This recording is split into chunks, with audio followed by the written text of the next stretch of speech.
It's the off season, so today I'm going to be giving my ceilings and floors of every single Eastern Conference team. First we have the Cavs. They were the first seed last year, and I'm going through this list by what seed each team was last year. So the Cavs ceiling, I have as the first seed and an NBA champion. Just what they were able to do last year, at least in the regular season, getting 64 wins. They started off this season like 15-0.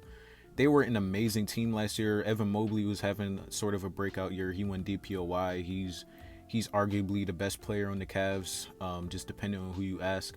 Donovan Mitchell, he was putting up crazy numbers in the playoffs despite the second round exit. Like, the Cavs have an amazing team, and I definitely think they could replicate it again this season. I think they're like a lock for a 60-win team again this year. And the floor I have as a 3 seed and a second round exit. 3 seed, I can see a couple teams maybe sneaking by and having a higher seed than them, like mainly like the Knicks or maybe the Hawks could get that 1 and 2 seed.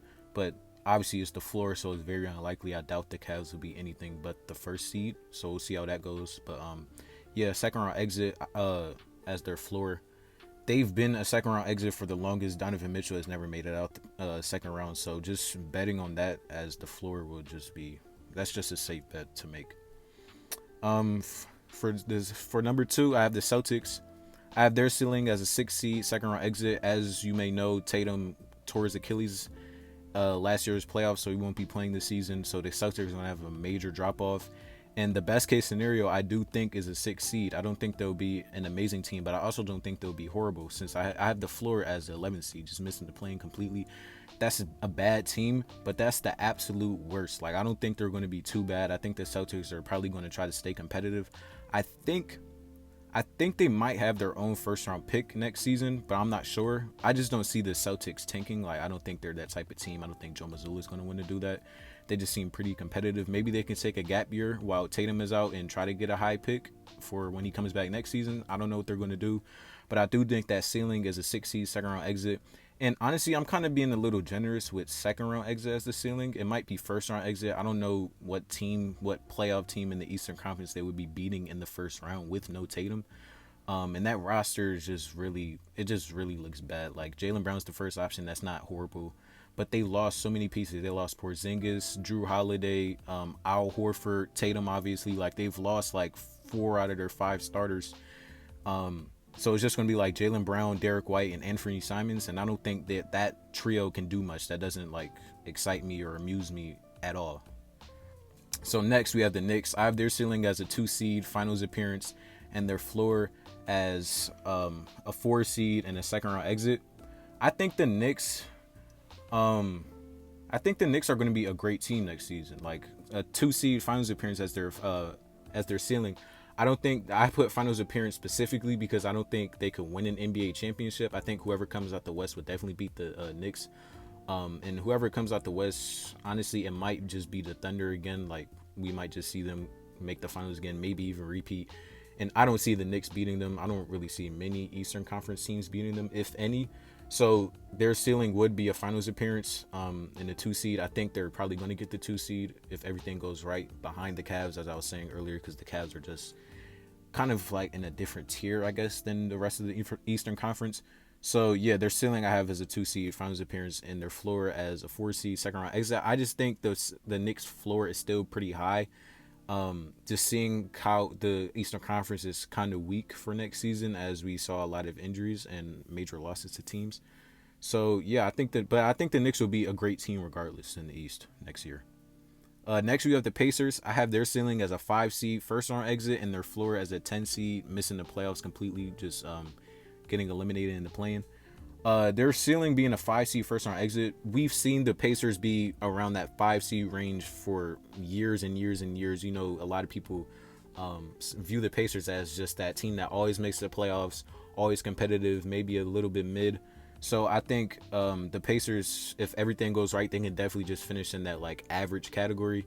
But I don't see them beating any team in the Eastern Conference in a playoff series without Tyrese Halliburton. They'll definitely be a first round exit if they do make the playoffs. And their floor being a 10 seed, if everything goes wrong, Pascal Siakam isn't the best first option.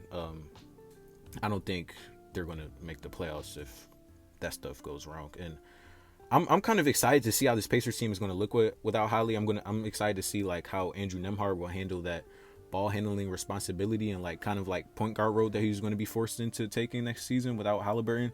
So yeah, I'm excited for this Pacers team, but I don't think they're going to be the best team ever. I have them as the 5 seed as their ceiling and 10 seed as their floor. Next, I have the Milwaukee Bucks as with their ceiling as a 4 seed and making the conference finals, and their floor as an 8 seed first round exit.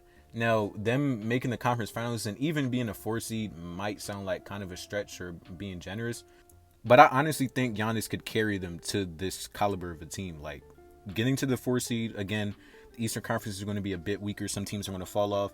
So getting to a 4 seed isn't out of the realm of possibility. Like it can definitely be done, especially with how great Giannis is, arguably the best player in the league. So I definitely think he can raise their floor by a lot and make them a decent team. And like I said, gets them to a 4 seed and possibly make the conference finals.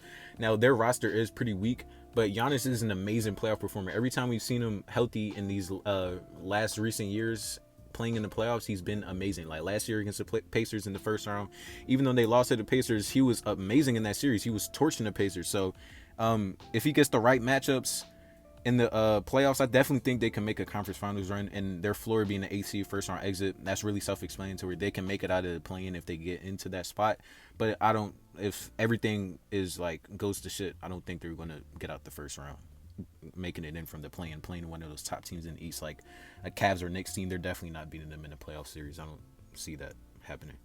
Next, I have the Pistons. I have their ceiling as a 4 seed and a second round exit, and their floor as a 6 seed and a first round exit.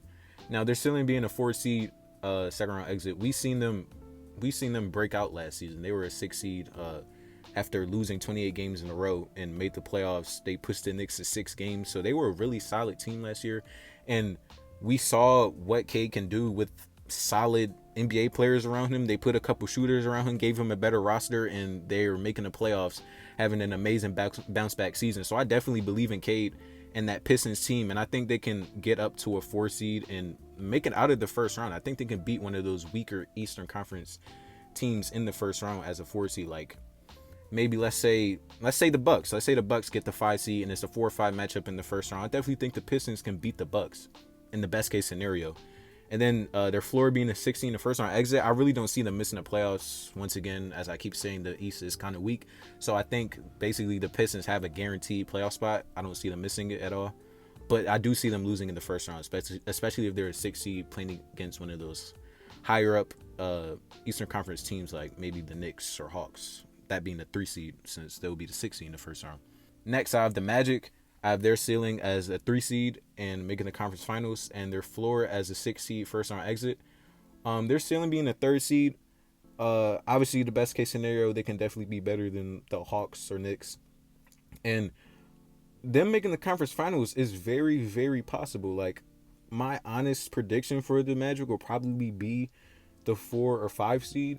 And they can definitely make a deep playoff run. They added Desmond Bane. I think Desmond Bane is going to make a huge difference on that roster. You know, they had Paolo and Franz last season. They weren't really that healthy, and they also are both not great shooters. Like, I guess Paolo's an average 3-point shooter, but Franz was horrible last year. So getting a third star in Desmond Bane, who can he can create his own shot. He can shoot the 3 ball, which they've really been needing. So he's a great playmaker. Like, I'm not passing necessarily, but he can definitely make a play for his teammates or get himself involved. I was saying he's a great shot creator. So getting Desmond Bane on his roster, and he could probably play a little bit of point guard if they need him to. So yeah, I think he's definitely going to elevate this Magic team. And once again, just like the Pistons, I have their floor as a 6 seed in the first round exit. I just don't see a world the Magic miss the playoffs. They've been making the playoffs consistently, even if it's through the play-in. So I really, this season with Eastern Conference teams falling off, I really don't see a world where they would miss the playoffs and be bad enough to do that. But next, we have the Heat. I have their ceiling as a 9 seed, first round exit, and their floor as a 13 seed and missing the playoffs completely. The Heat's roster just isn't that impressive. Like, actually, now that I think about it, their roster isn't horrible. Like, they still have Hero and Bam. Tyler Hero was just an all-star last year for the first time. I don't know if he can replicate that season. He might not be an all-star this year, but hoping that Bam has a bounce back season. Maybe they can make the playoffs. Like I said, the ninth seed, first round exit, they can make it through the plane and get to the playoffs again. But as we saw last year, they made the playoffs as a 10 seed through the plane, but they got fried by the Cavs in the first round. Like they got swept, and most of those games were blowouts. So even if they do make the playoffs, they're definitely getting swept in the first round, and that's like them making the playoffs is really generous. I don't think that team is really good at all. They did get Norman Powell though. I remember that they did get Norman Powell during the offseason. That was a great pickup. So yeah, I guess this 9-8 seed kind of range for their ceiling and making the playoffs, just losing in the first round is a pretty good ceiling for them.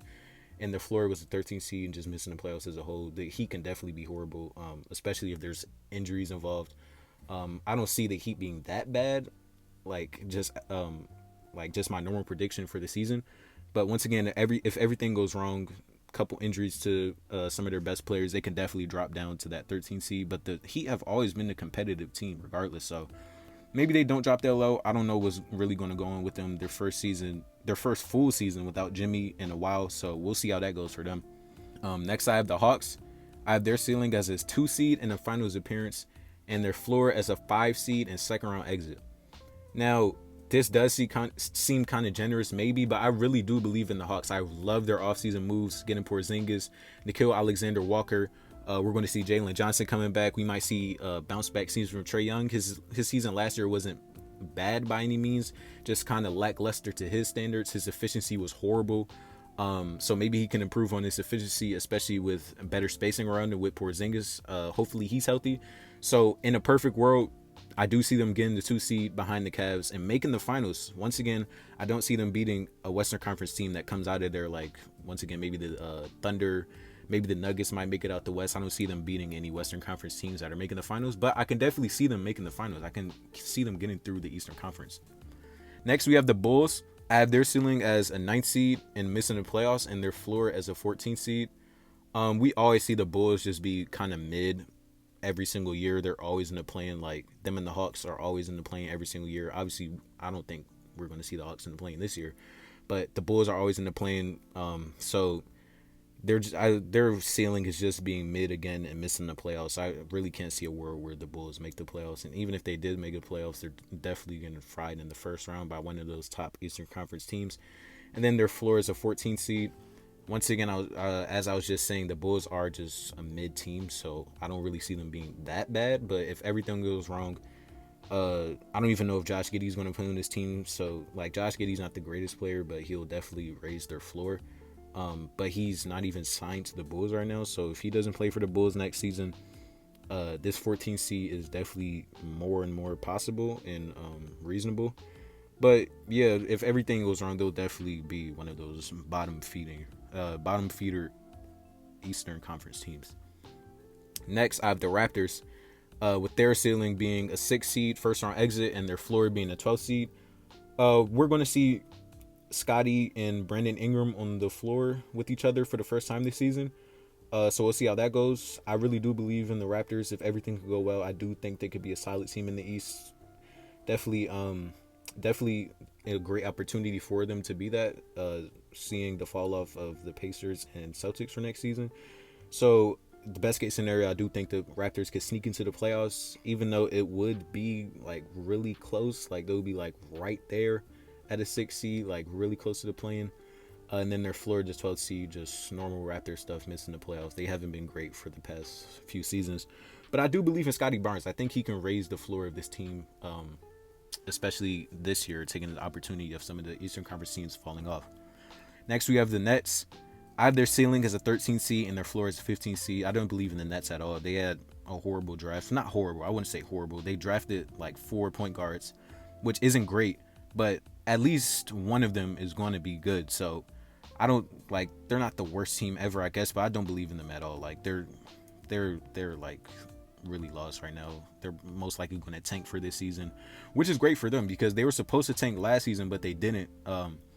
Mainly because of Dennis Schroeder in the beginning of the season, he was getting them to a lot of wins, and like obviously winning isn't bad, but in the context of the Nets, when you're trying to tank and get a good first round pick, good lottery pick, that's not the greatest thing ever. So now they're going into full tank mode this season, so we're going to see how that goes. I just think there will be trash regardless of what happens. Next, I have the Sixers. I have their ceiling as a 5 seed, second round exit, and the floor is a 14 seed. I'm a Sixers fan. I just have no idea what's up with this team. Like, this range being their ceiling being a 5 seed and their floor being a 14 seed is huge and a very, very wide range due to Embiid's health, like the questions around Embiid, the questions around Paul George. We don't know how healthy they're going to be going into the season. Embiid, we don't know how healthy he'll be ever again. Like, if he'll ever be healthy again, we have no idea what's going on with Embiid. So if Embiid is healthy, they can be a 5 seed. I just think they'll be a second round exit once again. The Sixers have been second round exits for as long as I've been watching basketball. So yeah, I just don't see them doing much in the playoffs, even if everything goes right. And their floor is a 14 seed. If the entire roster just dies again this season, just like they did last season, they're obviously not going to do anything and just miss the playoffs again. But maybe some opportunities for Jared McCain and VJ Edgecombe to develop. Maybe Maxey can get some more first option minutes. Who knows? Maybe that can be good for them if they do get that worst case scenario and end up missing the playoffs completely again for the second year in a row. Next, I have the Hornets. I have their ceiling as a 9th seed and missing the playoffs, and their floor as a 14 seed. I don't think we should believe in the Hornets anymore. The Hornets are always trash. Like, I'm sorry. They made the playoff. No, they made the play in not too long ago, like a few years ago when LaMelo made that All-Star team. I think they were like the 9 or 10 seed. And I can see them making a play in this year, but just missing the playoffs again. The Hornets, this is so hard. Like, healthy LaMelo, he can definitely make the Hornets competent, but we never see healthy LaMelo, so that's why I have the floor at the 14th seed. If LaMelo isn't healthy, this team just sucks. They did get Con Knipple, though. I really like that pick. So once again, if the floor is the 14th seed, maybe Con Knipple can get some more opportunity, especially if LaMelo isn't playing. Who knows? We'll see how that goes. And lastly, I have the Wizards. I have their ceiling at the 13th seed and their floor as the 15th seed. Once again, this Wizards roster is not impressive. They did sign a lot of vets. They have a lot of vets in the room now, a mix of vets and young players. I believe in Alex Sarr. He was great defensively last season, but very, very inefficient. It was his rookie season, so that's why I'm kind of being lenient for him and like just waiting for progression. He's really, really young. So we'll see how that goes for the Wizards. I just don't think this roster is impressive at all, and they're probably just going to be horrible regardless. Yeah, there's not much to say about the Wizards. But those are my ceilings and floors of every Eastern Conference team. Let me know what you think about them in the comments.